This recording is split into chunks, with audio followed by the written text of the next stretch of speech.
All right, guys, so I'm doing another update on this air hissing sound from the brake booster.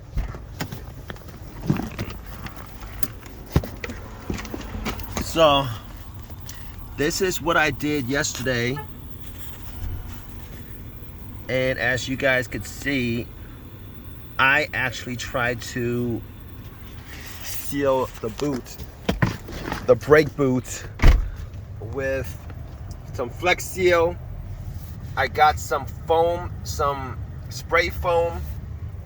I had this whole entire thought yesterday of just covering the whole brake boot so that air doesn't come out of it.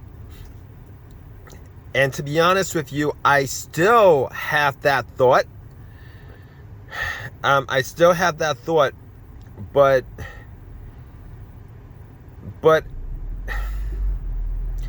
I'm going to take the boot off and I'm going to see exactly where that leak is, because thinking about a couple of days ago when I was spraying some soap water on it just to find a leak, I wasn't able to find a leak on the boot itself. Now there was a little pinhole that was leaking a little bit, but I couldn't find I couldn't find it. I couldn't be 100% sure that leak was actually coming from that pinhole. So at this point, I'm gonna take the boot off and I'm gonna see if maybe I forget what it's called, but the rubber ring around the brake booster cylinder, I'm gonna see if that ring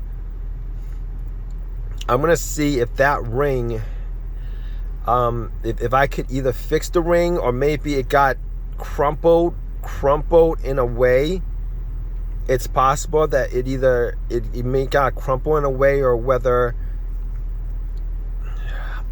maybe some rubber portion of it is broken off. Maybe I could fix it, or maybe if I could find a comparable ring and put that ring on.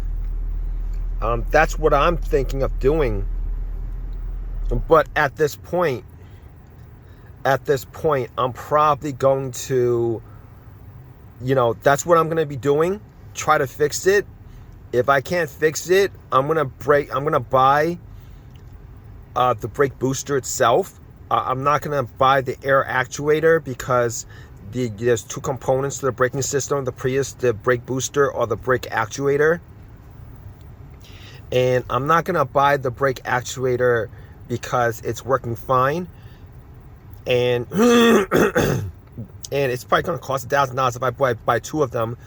So I'm just going to buy one of them and replace it if I need to. It's not the most difficult job in the world.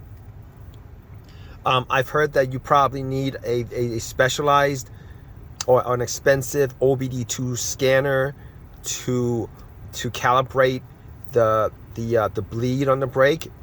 But to be honest with you, I did a timing belt replacement on a Highlander hybrid, and I took the braking. I forget what I think I took all the fluid off the brake reservoir, and I did that multiple times, where I took all the liquids, took all the brake fluid off the reservoir, and the brake system was denormalized. I don't know if that's like a correct term for it, but it wasn't it was in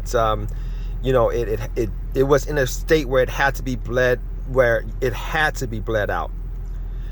But once I put all the tubes in and put the brake fluid in, it took about maybe 30 minutes of driving before it stabilized itself out and bled itself out. I didn't do any kind of bleeding of any sort with that.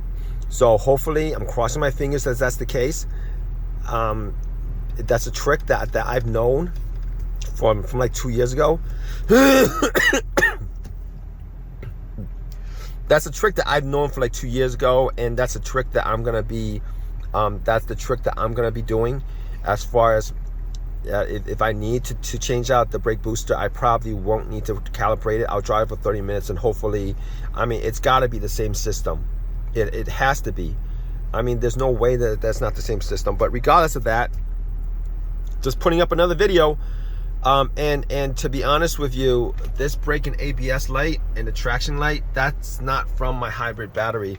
My hybrid battery issues have been solved already. I haven't had a check hybrid system message come on for about, I don't know, 2.5, 3 weeks. And so it's been resolved. I don't think the hard code in the system is causing, I don't think the hard code in the system is actually causing these lights. Originally, I thought that these lights were caused by the hard code in the system.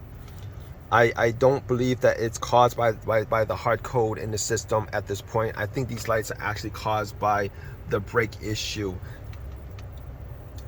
And the whole brake issue thing is not a common thing with Priuses, except for 2010. I believe there was a recall on it, and Toyota would fix the brakes, this brake booster issue, for free up until 2019, or up until you had like 90,000 miles on it, or whatever it may have been. But this is 2023, and I have this issue with 210,000 miles on it, and you know what? I'll do it on my own. I prefer to do stuff on my own anyway. It's pretty simple, and I don't think I'll have an issue with it, except for it's not even that expensive for what it is, to be honest with you, as far as the price of the cost of the booster itself. So we're gonna do that, and we're gonna see how. Well, I'm gonna try to fix it first, and I'm just repeating myself at this point. And then if that doesn't work at all, I'm gonna order the brake booster. I'm gonna go to the Toyota dealership, get the brake booster, and I'm gonna put it on. It's still kind of chilly out, so hopefully it gets warmer in the next couple weeks or days or whatever, so that I could do it. Anyway, you guys have your own personal experiences with this issue. Definitely leave a comment in the comment section, subscribe, give me a thumbs up, all that good stuff. I'm going to be putting at least a couple more videos on this, as I have done with the battery issue. And I can't say that I'm not a little bit disappointed with the situation, but it is what it is, and this situation only comes up with 1 year, specifically 2010 Prius with the brake issue. So, and it's just a coincidence that this brake issue actually came about with my hybrid battery issue.